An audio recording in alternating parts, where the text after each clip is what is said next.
नमस्कार, जय श्रीराम. आपल्याला milk charger आणलं होतं गाईंसाठी 5 किलोची बकेट. गाईला दूध वगैरे वाढण्यासाठी शेण वगैरे काय रिझल्ट वगैरे पडते ते बघ.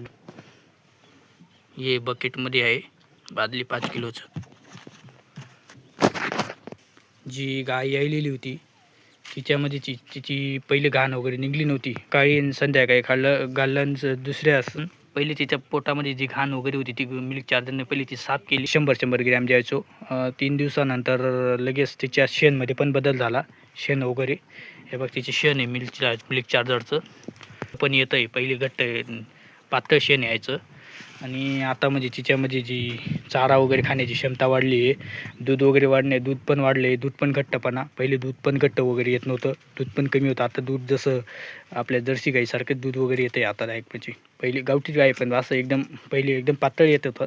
आता चांगल्या पद्धतीत दूध वगैरे येतं आहे. आपली म्हणजे जर्सी गाय आहे ही 6-7 महिन्याची गाभण आहे. 7 महिन्याची गाभण आहे. तिचा पण असा रिझल्ट आला. प्रत्येक दिवशी मी ऑब्झर्वेशन दोन्ही गायींचं ऑब्झर्वेशन करायचो, लक्ष द्यायचं.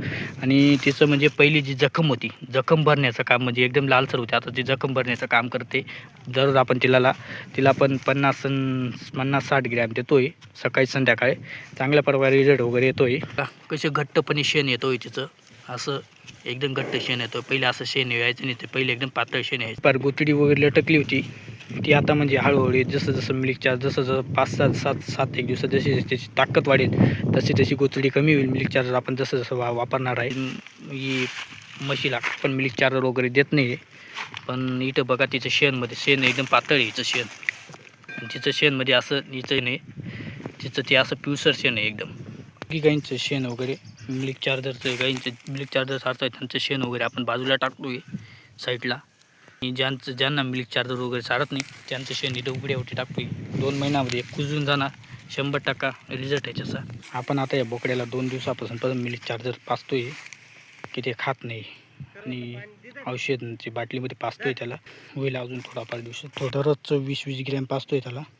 चांगली रिझल्ट वगैरे चांगले येईल त्याला एकदम. कारण की त्याच्यामध्ये पण थोडा बदल झाला आहे. दुधामध्ये बघा घट्टपणा येतो. पहिलं असं एकदम पातळ दूध यायचं आता घट्ट येते एकदम घट्ट. जसं साय वगैरे बघा त्या दुधाची एकदम क्वालिटी पण पहिलं असं यायचं नाही. आणि हे दूध जर माणसांनी खाल्लं एकदम आरोग्यदायी.